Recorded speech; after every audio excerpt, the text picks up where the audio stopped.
Hello everyone, welcome back to my channel. I'll commence my today's class with past perfect continuous. This is the last segregation of past family. हमने present perfect continuous किया है.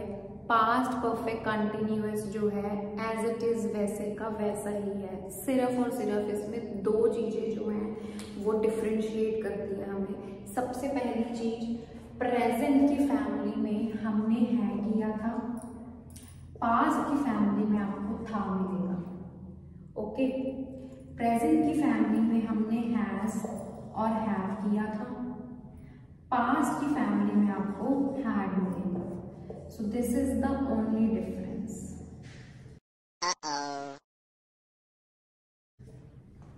ठीक है, बाकी rule sense for सब कुछ वैसे का वैसा ही है. This is the main reason मैं क्यों आप लोगों को ज़्यादा से ज़्यादा कंपैरिजन ऑब्जर्वर बनने के लिए कहती हूँ. बिकॉज जितने अच्छे आप ऑब्जर्वर हैं उतनी जल्दी आप चीज़ों को सीखोगे. It's not only about English, कोई भी चीज़ कोई भी फील्ड से रिलेटेड हो, you just have to concentrate on your work. Right, so let just commence the class. सबसे पहले मैं अपने फेवरेट पॉइंट पे ही शुरू करूंगी अपनी क्लास को, that is my identification. Identification क्या है पास्ट परफेक्ट कंटिन्यूअस की. मेरी रिक्वेस्ट है साथ साथ में if you have your notes with you right now तो फटाफट से प्रेजेंट परफेक्ट कंटिन्यूअस के पेज पे जाइए और उनको खोलो. ठीक है, और वहाँ से आप कंपैरिजन करना शुरू करना. लेट मी जस्ट रिवाइज अगर you do not have the notes right now with you. Present perfect continuous में जो हमारी पहचान थी वो थी रहा, रही, रहे, समय, बट था, थे, थी के साथ के बदले है, हूँ, हो, था. यहाँ पे हम पास्ट कर रहे हैं तो ऑब्वियस सी बात है था, थे, थी तो मेन है, वो तो लगेगा ही लगेगा. तो यहाँ पे हमारी जो आइडेंटिफिकेशन है वो कुछ इस तरीके से हो जाएगी. रहा, रही, रहे, समय के साथ है, हूँ, हो के बदले था, थी, थे. ठीक है, अब जल्दी से हम रूल की तरफ आते हैं. रूल जो प्रेजेंट परफेक्ट कंटिन्यूअस का था वो था subject has, have, been verb की फर्स्ट फॉर्म, आईएनजी, सिंस या फॉर और ऑब्जेक्ट. ठीक है, अब यहाँ पे थोड़ा सा फोकस डालते हैं. इसका जो हमारा रूल है वो है सब्जेक्ट हैड, बीन वर्ब की first form, I N G, since for, object. सब कुछ सेम है, सिर्फ और सिर्फ हैज हैव की जगह हैड, है की जगह था. ओके, नाउ फॉर्मेशन जो मैंने यहाँ पे सिंस और फॉर के लिए बनाई है ये भी सेम वही है जो मैंने वहां पे बताई थी. लेट जस्ट जल्दी से रिकैप लेते हैं.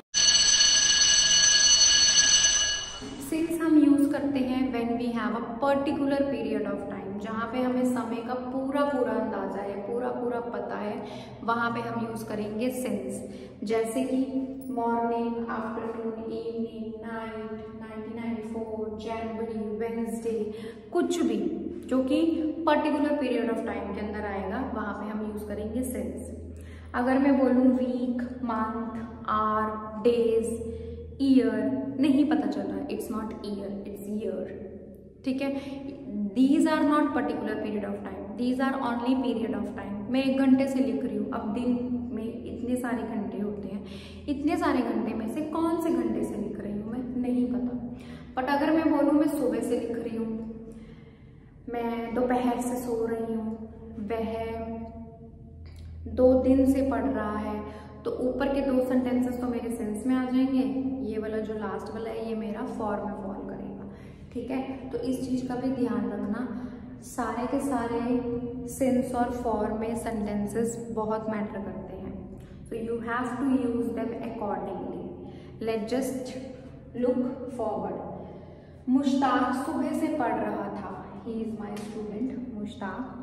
मुश्ताक जो है सुबह से पढ़ रहा था. ठीक है, तो इसकी फॉर्मेशन कैसे बनेगी?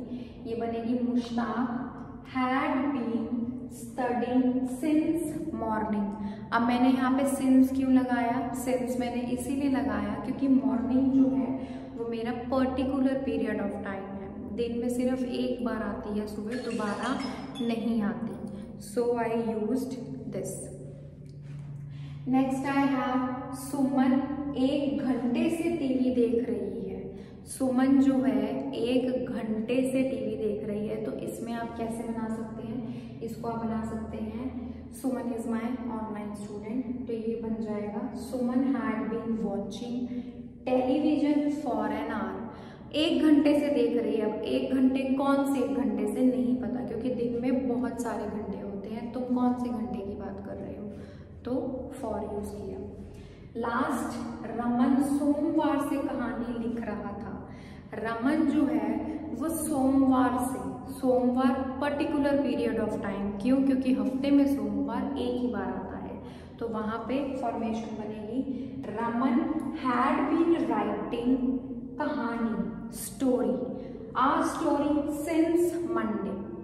तो सिंस क्यों यूज हुआ, because Monday is my particular period of time. So please do practice make sentences this way only, so that आपको कभी भी प्रॉब्लम ना आए। आप मतलब for long, to be very honest, for long आप इस तरीके से अगर पढ़ेंगे तो कभी चीज़ों को नहीं भूलेंगे। So comparison, observation is important if you are sitting and learning tenses. I'm repeating again, tenses को learn मत करो, उनको समझो, ठीक है। उनके बीच में डिफ्रेंशिएट करना सीखो कि कौन से टेंस में किस तरीके का रूल है, किस तरीके की आइडेंटिफिकेशन है, right. Just have a look, go through with this. You all are requested to subscribe my channel. जिन्होंने अभी तक नहीं किया वो प्लीज़ मेरा चैनल सब्सक्राइब करो, ताकि जो भी मैं वीडियोस इंग्लिश से रिलेटेड बना रही हूँ आप उन्हें मिस ना करो, और मेरी वीडियोस आपकी पर्सनालिटी, कम्युनिकेशन स्किल को इम्प्रूव करने में हेल्प करेगी। Subscribe it, share it more, like my videos and comment below. Bye bye.